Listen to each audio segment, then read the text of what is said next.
فرش ادا کی قبولیت کے لیے، حاجت کی روا ہونے کے لیے اور اپنی اپنی صحت و سلامتی کے لیے، مریضوں کی شفا یابی کے لیے، بالخصوص جن مریضوں نے التماس دعا کہا ہے، تمام مریضوں کی شفا یابی کے لیے ایک بلند صلوات ہدیہ فرمائیں۔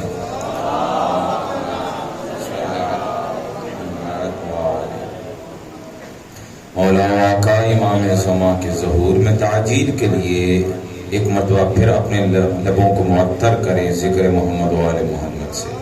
اللہم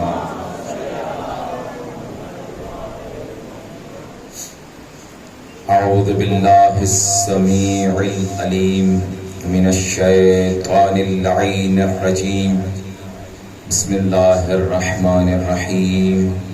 الحمد للہ الذی لا یبلغ مدحتہ القائلون ولا يحصي نعماءه العادون ولا يؤدي حقه المجتهدون الذي لا يدركه بعد الهمم ولا يناله غوص الفتن الذي ليس لصفته حد محدود ولا نعت موجود ولا وقت معدود ولا أجل ممدود، فطر الخلائق بقدرته ونشر الرياح برحمته، ثم الصلاة والسلام والتحية والإكرام على أفضل الموجودات الرسول المسدد والمصطفى الأمجد المحمود الأحمد، أعني أبا القاسم محمد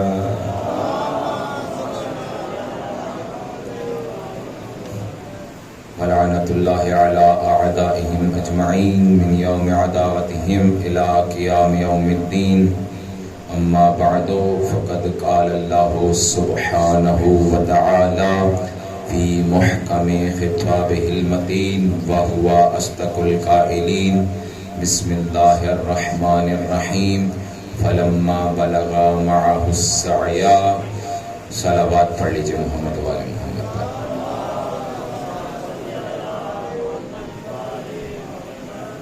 عزیزان محترم، آپ کی صلوات کی آواز وہ حق ادا نہیں کر رہی جو حق محمد و آل محمد آپ پہ رکھتے ہیں۔ بلند آواز سے درود بھیجیے گا۔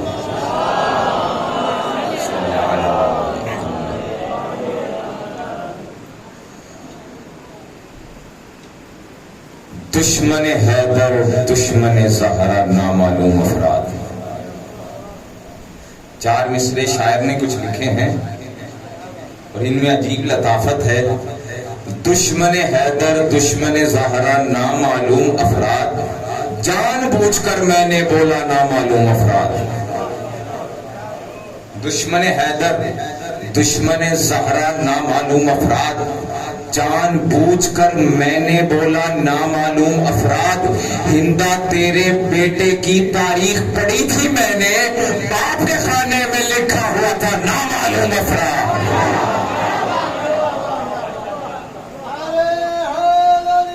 یا سلامت رہیے۔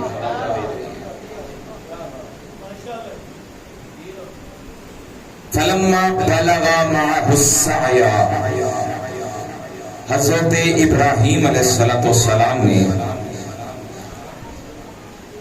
خواب میں دیکھا کہ جب بیٹا کام کاج کرنے کے لائق ہو چکا ہے تو خواب میں دیکھا کہ میں اپنے ہاتھ سے اپنے بیٹے کو ذبح کر رہا ہوں۔ قالا انی اری فی المنام انی اذبحک،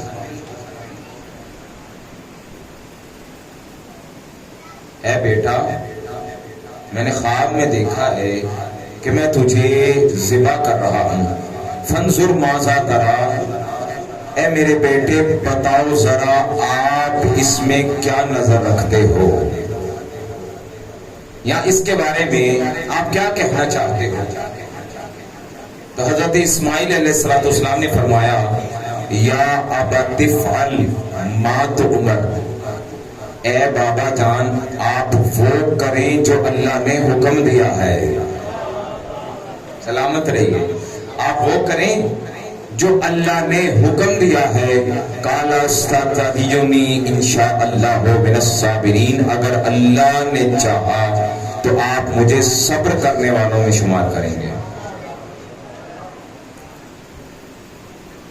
ادھر شب عاشور بھی ایک موت کا منظر سجا۔ امام مظلوم کربلا نے اپنے انصار سے بیعت اٹھا لی اور کہا کہ دیکھو یہ فقط میرے خون کے پیاسے ہیں، تم چاہو تو اپنے گھروں کو لوٹ سکتے ہو، لیکن اصحاب باوفا نے جانے سے انکار کر دیا۔ میرے آقا نے چراغ بجھا دیے، کہا اب جو جانا چاہتا ہے چلا جائے، میں جنت کی ضمانت دیتا ہوں۔ چراغ بجھا دیے۔ اب جو کچھ دیر کے بعد چراغ روشن کیے تو کیا دیکھا؟ وہی اصحاب اپنی اپنی جگہ پہ کھڑے ہیں۔ چاہتے تو جا سکتے تھے، کیونکہ آخرت کی ضمانت مل رہی ہے، آخرت میں جنت کی ضمانت مل رہی ہے۔ بندہ اس دنیا میں زندگی گزار ہی جنت کے لیے رہا ہے، ابھی وہ جنت جب مل رہی ہے تو بھئی تقاضا تو یہی تھا کہ چلے جاتے۔ سارے اصحاب نے اسی مقتل میں کھڑے رہ کر گواہی دے دی، دیکھو ہم دنیا میں زندگی جنت کے لیے نہیں حسین کے لیے گزار رہے ہیں۔ ہماری زندگی جنت کے لیے نہیں ہے، ہماری زندگی حسین ابن علی کے لیے ہے۔ اللہ اکبر،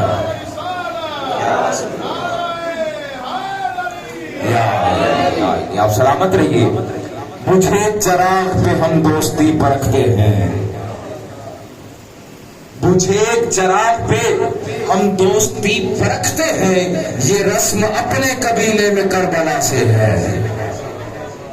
یہ کربلا والوں نے ہمیں سکھایا ہے، یہ امام حسین علیہ السلام نے سکھایا ہے۔ چراغ بجھا کے کہا چلے جاؤ، مگر کوئی نہیں گیا۔ عزیزان محترم،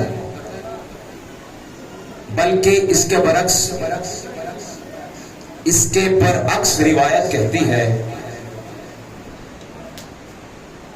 روایت کے الفاظ ہیں قال اخوتہ و اہلہ و انصارہ بلسان واحد واللہ یا سیدنا یا ابا عبداللہ لا خذلناک ابدا۔ اب روایت کے میں نے ابھی متن پڑھ دیا ہے، اس کا ترجمہ کرنے لگا ہوں۔ جب امام مظلوم کربلا نے کہا نا کہ تم میں سے جو جانا چاہتا ہے چلا جائے، تو روایت کہتی ہے اسی وقت مولا کے بھائیوں نے، مولا کے انصار نے، مولا کے اہل و عیال نے، سب نے بلسان واحد یک زبان ہو کے کہا خدا کی قسم، اے ہمارے سید و سردار، اے آقا ابا عبداللہ، قیامت آ جائے گی ہم حسین کی نصرت نہیں چھوڑیں گے۔ آپ سلامت رہیے۔ پھر امام مظلوم کربلا نے آگے بڑھ کے فرمایا کہ دیکھو کل جو دن آئے گا وہ قتل و غارت کا دن ہوگا، کلکم تقتلون، کل جو دن ہوگا تم سارے کے سارے قتل کر دیے جاؤ گے۔ لہذا بہتر یہی ہے اگر جانا چاہو تو چلے جاؤ۔ جب سنا نا صحابہ باوفا نے کہ امام علی مقام فرما رہے ہیں کہ کل تم سب کے سب قتل کر دیے جاؤ گے، تب ایک جملہ زبان پہ آیا، الحمدللہ الذی اکرمنا، الحمدللہ الذی اکرمنا وشرفنا، پروردگار کی حمد ہے اس بات پہ جس نے ہمیں شرف بخشا اور عزت دی اس بات پہ کہ ہمیں حسین ابن علی کی ہمراہی میں شہادت نصیب کر دی۔ عزیزان محترم، یہ اصحاب کے جملے ہیں، اصحاب باوفا، معرفت رکھنے والے صحابہ کے جملے، کہ حمد ہے اس پروردگار کی جس نے ہمیں یہ عزت اور شرف بخشا کہ اس نے ہمیں حسین کے ساتھ شہادت عطا فرمائی۔ اب یہاں عزیزان محترم ادھر اور ادھر دونوں واقعات ملا کے دیکھیں گے آج۔ ادھر نبی خدا ہے اور نبی خدا کے بیٹے بھی ہیں، یعنی معصوم بھی ہیں اور ابن معصوم بھی ہیں۔ حضرت اسماعیل، گفتگو پریشان تو نہیں کر رہی ہے؟ خاموش ہو کے بیٹھے ہیں۔ حیدری، ادھر نبی خدا حضرت اسماعیل بھی ہیں اور نبی خدا حضرت ابراہیم بھی ہیں۔ حضرت ابراہیم کے بیٹے ہیں حضرت اسماعیل، یعنی معصوم ابن معصوم ہے۔ معصوم ابن معصوم ہو کر جب موت کا منظر دیکھا، کہا میں صبر کروں گا۔ جب موت کا منظر دیکھا تو کہا میں صبر کروں گا، میں صبر کروں گا۔ ادھر شب عاشور جب امام مظلوم کربلا نے اپنے اصحاب باوفا کو موت کا منظر دکھایا تو کسی نے یہ نہیں کہا آقا ہم کل کے دن صبر کریں گے، بلکہ سب کے سب نے کہا آقا ہم تو اللہ کا اس بات پہ شکر ادا کرتے ہیں۔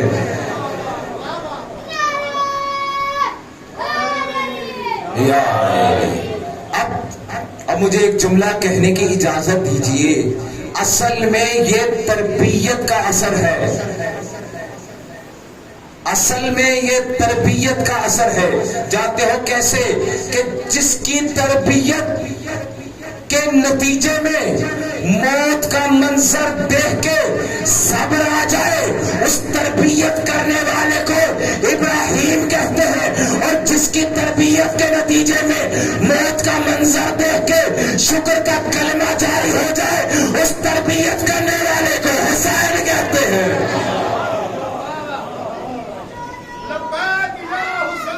لبیک یا حسین،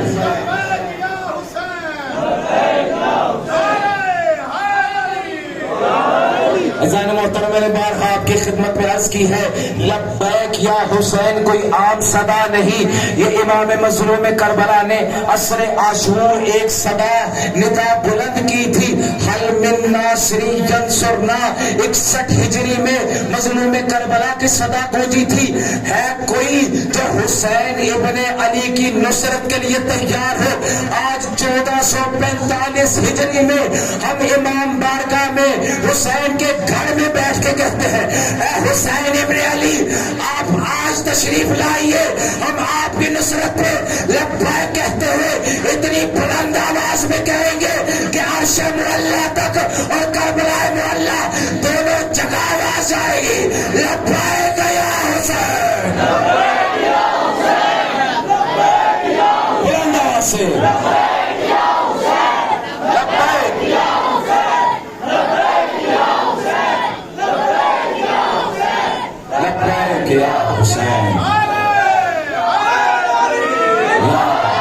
سلامت رہیے، زندہ و جاوید رہیے۔ خدا ان لبیک کی صدائیں بلند کرنے والوں کو سلامت رکھے اور انہیں یہ سعادت بھی دے جو لفظ زبان سے نکال رہے ہیں امام وقت کے لیے لشکر میں نکالیں، یہ فقط دعویٰ نہ ہو، خدا عمل کی توفیق عطا فرمائے انشاءاللہ۔ عزیزان محترم، اب جب ابراہیم اور اسماعیل کا منظر مکمل ہو گیا، اب شیطان نے دیکھا کہ یہ کیا ہو گیا، ابراہیم تو اسماعیل کے قربانی سے اللہ سے اور رشتے میں مضبوط ہو جائیں گے۔ ابراہیم کو یہ شیطان کو ابراہیم کا اللہ سے تعلق پسند نہیں آ رہا تھا۔ آیا ایک مرتبہ ماں ہاجرہ کی خدمت میں آ کے کہنے لگا اے ہاجرہ کیا جانتی ہو تمہارے شوہر نے تمہارے بیٹے کو قتل کرنے کا منصوبہ بنایا ہے، تمہارے شوہر نے اپنے بیٹے کو قتل کرنے کا منصوبہ بنایا ہے۔ اب جناب ہاجرہ ماں تھی، کہنے لگی یہ کیسے ممکن ہے جس نے دعاؤں میں مانگ مانگ کے لیا ہو، جس نے دعاؤں میں مانگ مانگ کے لیا ہو وہ اپنے ہاتھ سے ہی اپنے بیٹے کو ذبح کر دے۔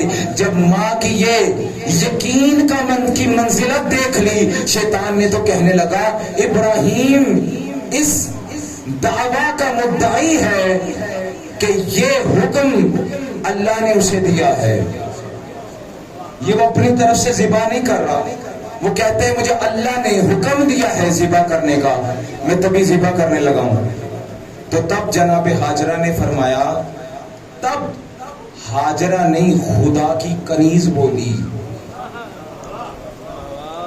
تب ہاجرہ نہیں خدا کی کنیز بولی، کہتی ہے اگر اللہ کا حکم ہے پھر تو ابراہیم کو ضرور کرنا چاہیے. آپ سلامت رہیے.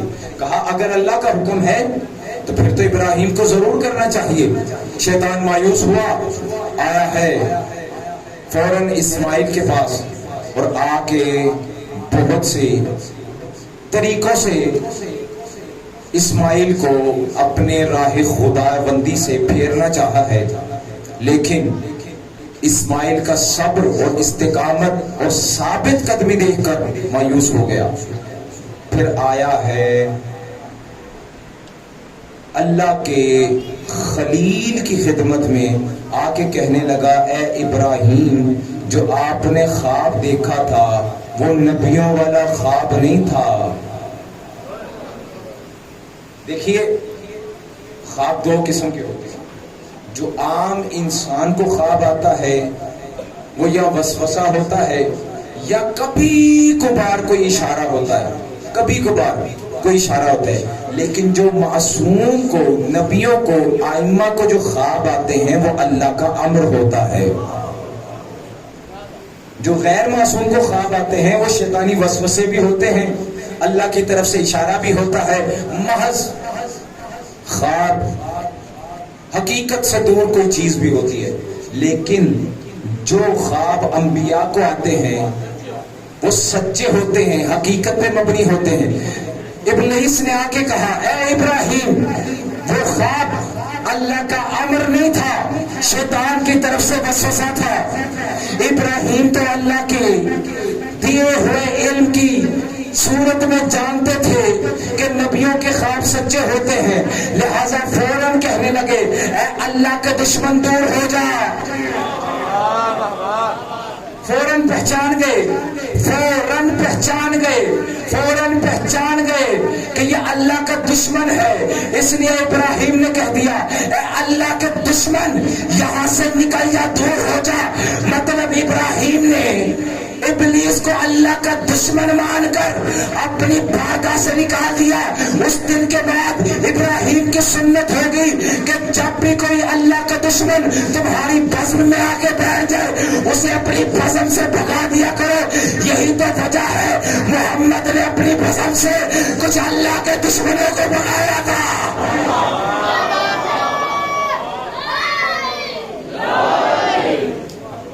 آپ سلامت رہیے. یہ ابراہیم کی سنت ہے، اللہ کے دشمنوں کو اپنی بزم سے بھگا دیا کرو. فرمایا میں تفسیر نمونہ سے پڑھ رہا ہوں، یہ تفسیر آپ وہاں جا کے تفسیر نمونہ میں دیکھ سکتے ہیں. سورہ صافات آیت نمبر تقریباً 102 سے 107 تک یہ آیتیں ملتی ہیں. اچھا، جب تینوں جگہ سے مایوس ہو گیا، اب کنفرم ہو گیا وہ منظر.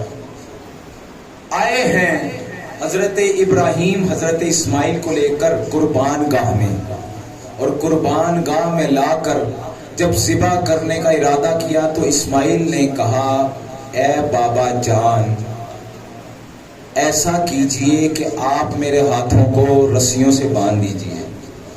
کیوں ابراہیم، کیوں اسماعیل؟ کہا اس وجہ سے تاکہ اگر میں حرکت میں آؤں تو کہیں اللہ کے ہاں میرا اجر کم نہ ہو جائے. سبحان اللہ. اگر میں ہل پڑوں تو کہیں اللہ کی بارگاہ میں میرا اجر کم نہ ہو جائے. اور دوسرا فرمایا اے بابا جان چھری کو تیز کر لیجئے تاکہ جب چھری چلے تو مجھے زیادہ تکلیف نہ ہو. چھری چلے تو مجھے زیادہ تکلیف نہ ہو. تیسری جو صورت حضرت اسماعیل نے بیان کی، کہا بابا جان میرا کرتا اتار دیجئے گا پہلے تاکہ میرا خون کے دھبے میرے کرتے پہ نہ لگیں، تاکہ جب یہ کرتا میری ماں دیکھے تو اسے زیادہ غم نہ ہو. اور چوتھی صورت بیان کی ہے بابا جان، یہ کرتا میری ماں کو دے دیجئے گا، جب کبھی میری یاد آئے گی تو میری ماں میری یاد میں اس کرتے کی زیارت کرے گی. یہ 4 صورتیں بیان کی حضرت اسماعیل نے اور کہا بابا جان اب میں تیار ہوں قربانی کے لیے. اب تاریخ کہتی ہے کہ قربانی کا مرحلہ آ گیا. حضرت ابراہیم علیہ السلام نے بڑے ہی خلوص کے ساتھ حضرت اسماعیل کی گردن پہ تیز دھار خنجر پھیرنا شروع کر دیا. یہ تفسیر نمونہ کے جملے ہیں کہ حضرت ابراہیم حیرت زدہ ہو گئے اس بات پہ کہ چھری نہیں چل رہی. گردن کتنی نازک ہوتی ہے،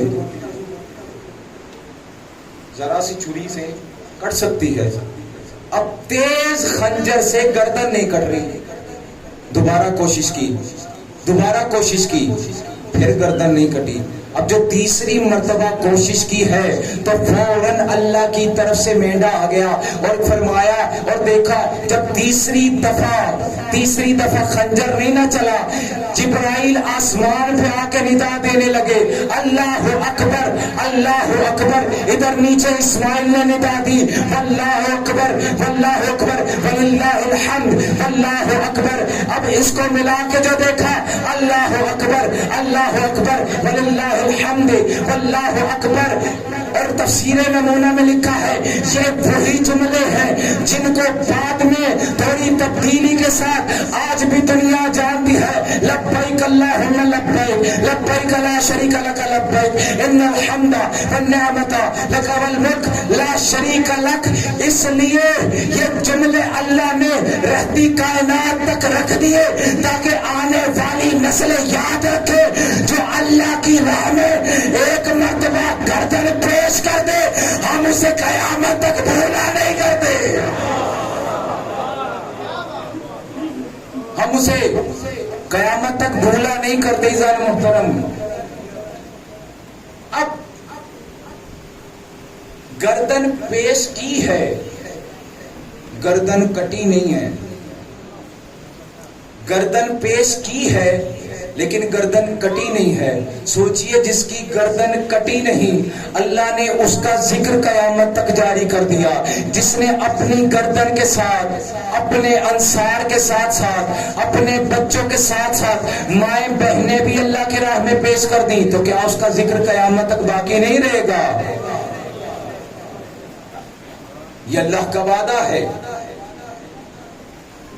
فَاذْكُرُونِي أَذْكُرْكُمْ وَاشْكُرُوا لِي وَلَا تَكْفُرُونَ. کہ دیکھو تم میرا ذکر کرو میں تمہارا ذکر کروں گا.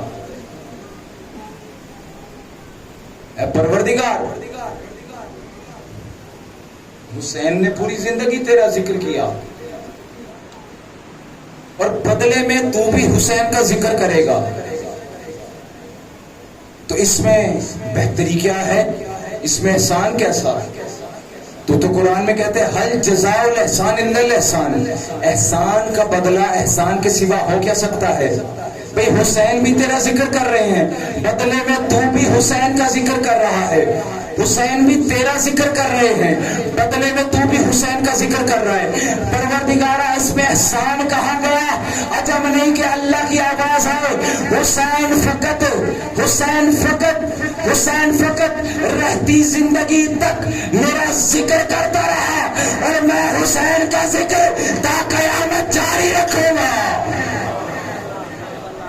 یہ احسان نہیں تو اور کیا ہے؟ احسان عظیم ہے پروردگار کا کہ ذکر ابا عبداللہ کو جاری و ساری کر دیا اور اسی ذکر کا صدقہ آج ہم سب یہاں جمع ہیں. عزیزان محترم، اور یہ ہم خود جمع نہیں ہوتے، ہمیں جمع کیا جاتا ہے.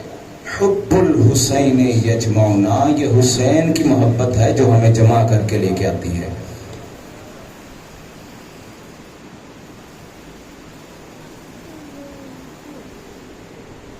وقت بہت قلیل رہ گیا.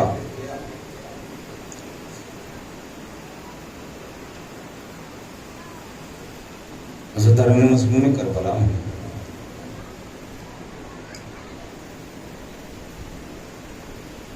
حسین کی ایک 4 سال کی بچی تھی جس کا نام تھا سکینہ.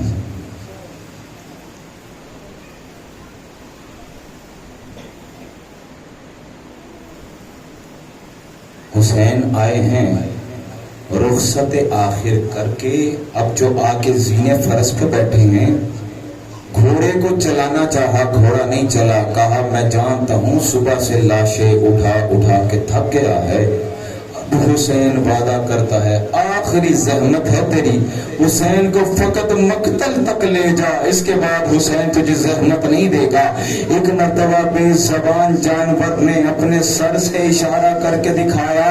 کیا دیکھا؟ 4 سال کی سکینہ گھوڑے کے پاؤں میں باہیں ڈالے کہہ رہی ہے اے میرے بابا کے گھوڑے، میرے بابا کو نہ لے جا، صبح کا جو بھی مقتل گیا ابھی تک واپس نہیں. اجرکم اللہ، اجرکم اللہ. آزادارو، حسین زینے فرس سے زمین پہ آئے، بچی کو اپنی آغوش میں بٹھایا اور پیار کر کے کہا سکینہ، کچھ کان میں کہا. آزادارو، سکینہ تڑپ کے کہنے لگی بابا آپ جائیے، سکینہ جانے شمر کے تماچے جانے. علماء فرماتے ہیں، کہتے تاریخ نے تو نہیں لکھا کہ حسین نے سکینہ کے کان میں کیا کہا، لیکن زبان حال ضرور بیان کرتے ہیں. کہتے ہیں شاید حسین نے کہا ہو اے سکینہ، جب قیامت کے منظر میں بی بی زہرا سب کی قربانیاں دیکھیں گی اور آپ سے کہیں گی اے سکینہ تو نے میرے لیے کیا قربانی پیش کی، سکینہ بتا ذرا وہ کون سی قربانی دکھاؤ گی. سکینہ تڑپ کے کہہ گئی بابا جان آپ جائیے، سکینہ جانے، یتیمی جانے، زہرا کے سامنے میں قربانی کے منظر میں لاجواب نہیں. اجرکم اللہ. آزادارو، آ گیا 11 محرم کا منظر. بے کجاوے اونٹوں پہ سیدانیوں کو بٹھایا گیا. ایک مرتبہ جب سکینہ کو بٹھانے کا منظر آیا، زینب نے اشارہ کیا کہ لاؤ میرے لاڈلی کو میرے ساتھ بٹھا دو. کہا نہیں، اسے علیحدہ بے پالان اونٹ پہ بٹھائیں گے. آزاداروں، سکینہ کو جب بے پالان اونٹ پہ بٹھایا تو سکینہ ایک مرتبہ نیچے گر گئی، پھر لین نے اٹھایا، پھر اونٹ پہ بٹھایا، پھر سکینہ نیچے گر گئی. پھر جب سکینہ کو بٹھایا، اب جو سکینہ نیچے گری، پھر زینب نے کہا سکینہ مجھے دو. اس نے کہا میرے ذہن میں حل آ گیا. زینب نے کہا نہیں تجھے کیا حل آیا؟ ایک مرتبہ سامان سے رسے نکالے، سکینہ کو پشت کے بل اونٹ میں لٹایا، رسیوں سے باندھ. اجرکم اللہ، اجرکم اللہ. ازادارو بس منظر میں بھاگے بڑھاؤ. ازادارو ایک مرتبہ ازادارو آ گیا، پہنچ گیا دربار کا منظر. قید خانے میں بچی نے دیکھا کہ بابا آئے ہیں اور بابا آگے کہہ رہے ہیں سکینہ آج ہم تجھے لینے آئے ہیں، تجھے لینے آئے ہیں. جب بچی نے دیکھا نا کہ آج مجھے بابا لینے آ گئے، ایک مرتبہ آہو بکا ڈال دیا. آہو بکا جب بلند ہوا نا، اٹھی ہے بچی. رباب نے آگے بڑھ کے پوچھا سکینہ سوئی سوئی رو کیوں رہی تھی؟ کہا اب اماں مجھے بابا لینے آئے تھے، اب بابا نظر نہیں آ رہے. بس یہ سکینہ کا رونا سنا، ادھر زینب رونے لگی، ادھر رباب رونے لگی. سمجھ گئی سکینہ نے دیکھا اب حسین آ جائیں گے. ادارو جب بیویوں کا حب کا سنا نا، ادھر یزید لعین کی نیند خراب ہو گئی. پوچھا کون ہے؟ کہا ایک چھوٹی بچی ہے، وہ رو رہی ہے، کہتی ہے مجھے بابا پاس جانا ہے. کہنے لگا کس کی بچی ہے؟ کہا حسین کی بچی ہے. لعین نے اس قدر ظلم آویز ایک پیغام دیا، ایک مرتبہ حکم دیا حسین کا سر لو، ایک دشت میں ڈالو، سکینہ کو دے دو. میں کہوں گا خدا کبھی کسی معصوم بچے پہ دن نہ ہے، مظلوم بچی ہے،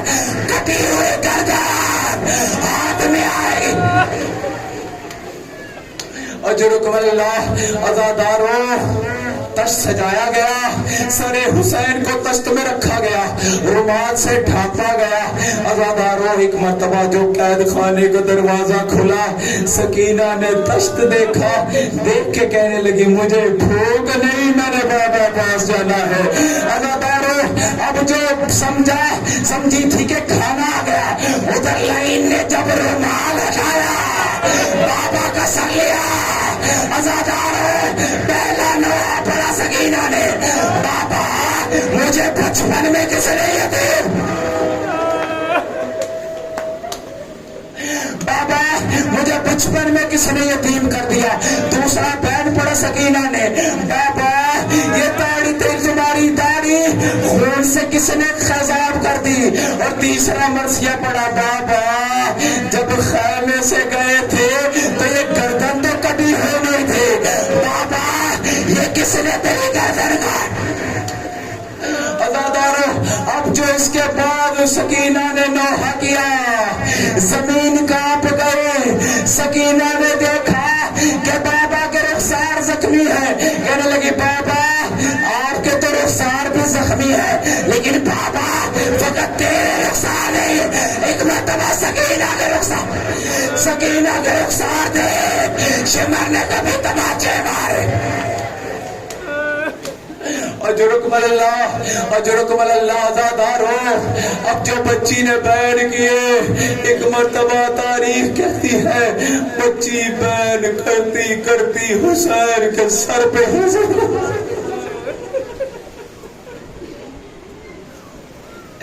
حسین کے کٹے ہوئے سر پہ سو گئی بچی. عزاداروں سارے سمجھے تھے سوئی ہے. سید سجاد آگے بڑھے، ایک مرتبہ شانہ ہلایا، فرمایا انا للہ و انا الیہ راجعون.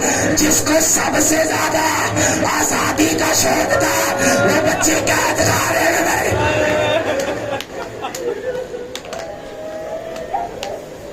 اجرکم اللہ، اجرکم اللہ. عزاداروں ایک مرتبہ قید خانے میں سکینہ نے سجاد سے پوچھا تھا، بھیا سجاد یہ صبح سویرے پرندے کہاں جا رہے ہیں؟ کہنے لگے سکینہ صبح کا وقت ہے، یہ غذا کا انتظام کرنے جا رہے ہیں. بچی خاموش ہو گئی. اب جو شام کا وقت آیا پھر پوچھا بھیا سجاد اب یہ پرندے کہاں جا رہے ہیں؟ کہا سکینہ غذا کھا چکے، شام ہو گئے، اب شام کو پرندے لوٹ کے گھروں کو جاتے ہیں. اب سکینہ نے وہ جملہ کہا، سجاد رونے لگا. سکینہ نے کہا بھیا سجاد کیا فقط پرندے گھروں کو جاتے ہیں یا کبھی قید خانے سے قیدی بھی رہا ہوگے گھروں کو جا. اجرکم اللہ، اجرکم اللہ. بی بی آپ کا پرسہ قبول کریں. عزاداروں، عزاداروں غسالہ کو بلایا گیا. غسالہ آئی ہے. ایک مرتبہ جب غسل دینے کا ارادہ کیا ہے نا تو پوچھتی ہے زینب سے کہ بی بی کیا یہ بچی بیمار تھی؟ بی بی کیا یہ بچی بیمار تھی؟ کہا نہیں یہ بچی بیمار نہیں تھی. تو غسالہ کہنے لگی پھر ایسی حالت کیوں ہے؟ میں جب غسل دینے کے لیے قمیض جدا کرتی ہوں قمیض جدا نہیں ہوتی. زینب نے کہا شمر نے تیرے تازیان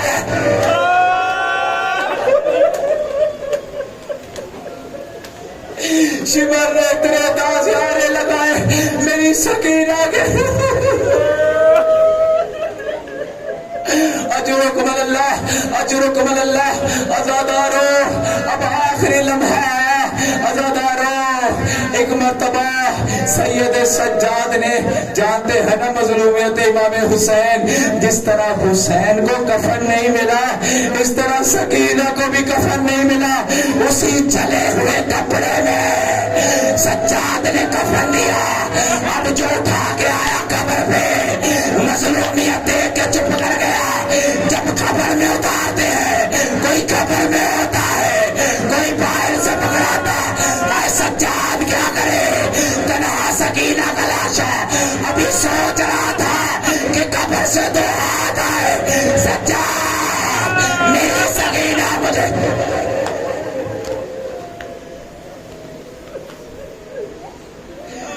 انا للہ و انا الیہ راجعون رضا بقضائہ و تسلیم